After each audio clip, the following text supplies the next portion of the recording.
magandang araw mga kasari-sari. Ito na naman ang inyong palawin, yung tindera si Ate Tintin. At syempre ngayong araw na ito, ngayong mainit na araw na ito, ang ichichismis ko sa inyo. Ano nga ba ang sikretong malupit ng mga tindero-tinderang kagaya ko na wala namang pera pero may tindahang maliit? Bakit nga ba napapanatili naming marami ang aming paninda? O diba, ikaw interesado ka bang malaman? Kung gusto mong ganitong usapan, huwag mong kalimutan mag-subscribe ka na sa palawin yung tindera. Pindutin mo na yung button na yan. Wala namang bayad dyan, sisi. Huwag ka nang mahiya sa akin dahil hindi ako nahiya sa iyo.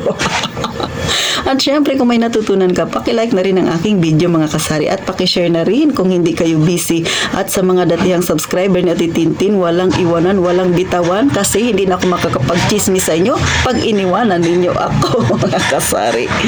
At syempre pa, umpisahan na natin ang real talk at mainit-init pa nating chismis. So ano nga ba itong chismis ni Ate Tintin?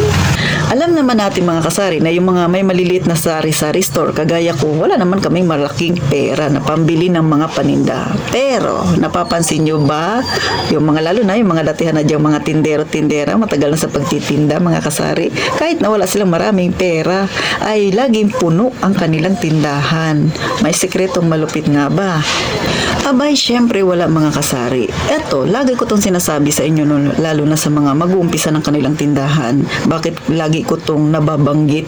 Alam nyo, pag kayo ay gusto nyo magtindahan, sabi ko, laging alamin ang mga fast moving at slow moving dahil may kinalaman yan kung bakit laging puno ang tindahan ni Ate Tintin mga kasari. Kasi nga, mga kasari, pagka kayo ay nagtitindahan, isa yan sa mga isinasaalang-alang ng isang tindera. Dahil yan, tayo kikita ng malaki. So ano ang ibig kong sabihin? Eto, panuorin mo ang ibig sabihin ng inyong palawenyang tindera. So, eto na mga kasari ang mga paninda ni Ate Tintin na mga fast moving. Ilan lang yan sa mga fast moving ko.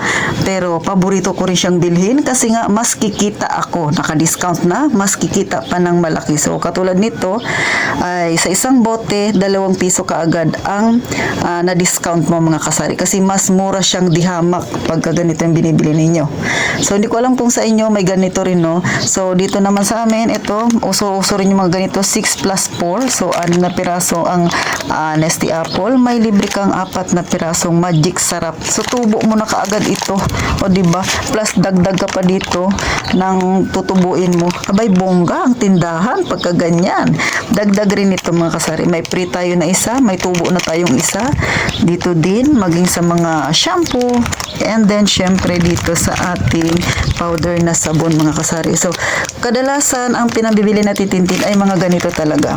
Mga fast moving naman ito sa akin mga kasari. Kaya hindi lugi si Ate Tintin sa pag-stock ng mga ganitong item. Ito ay ilan lang sa mga paninda ko na pinamimili na kumikita ng malaki ang inyong palawenyang tindera.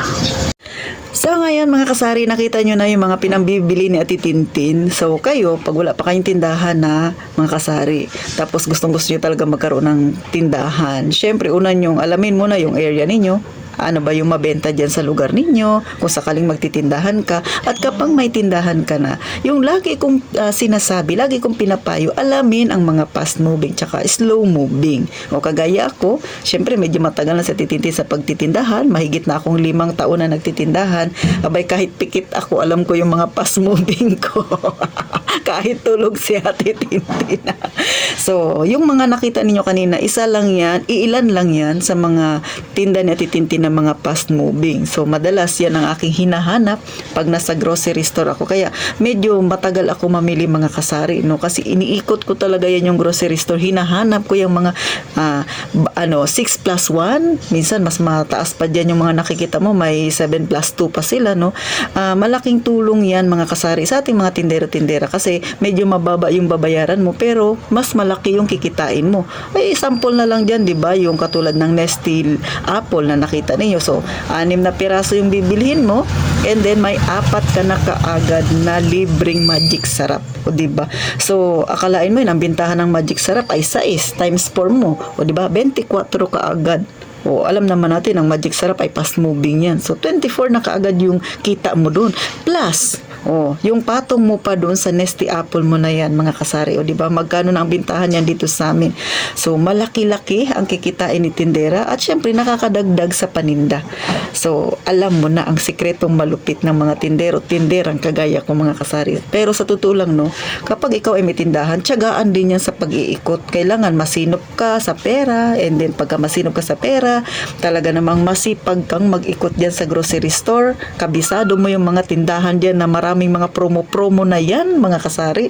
Kaya minsan, dito sa amin, no, sa mga ahente na nag-iikot, tinatanong ko sila kung may promo sila. Kasi mas madalas, syempre, una nilang dinideliveran yung mga malalaking grocery store na kanila talagang mga suki, no.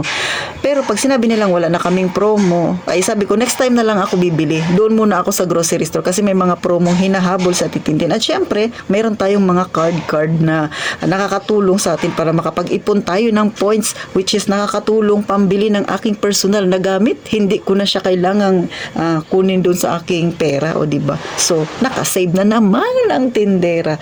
Kaya kayo, mga kasari, no, ugaliin, magtanong sa ahente kung may mga promo ba sila. Pero make sure na yung kukunin ninyong mga promo na yan ay malayo pa yung expiration at higit sa lahat, fast moving talaga siya para hindi rin ma-stuck ang inyong pera. So, malo, hanggang dito na lang sa titintin. Sana nakakuha kayo ng kaunting idea, mga kasari. Iilan lang yan sa mga pinagagawa ng mga tinderang kagaya ko. O, diba? Sikretong malupit ba yan? Hindi naman. Magkita tayo sa sunod na vlog na titintin. Gaya nga lang palagi kong sinasabi, mag-iingat tayong palagi, mga kasari.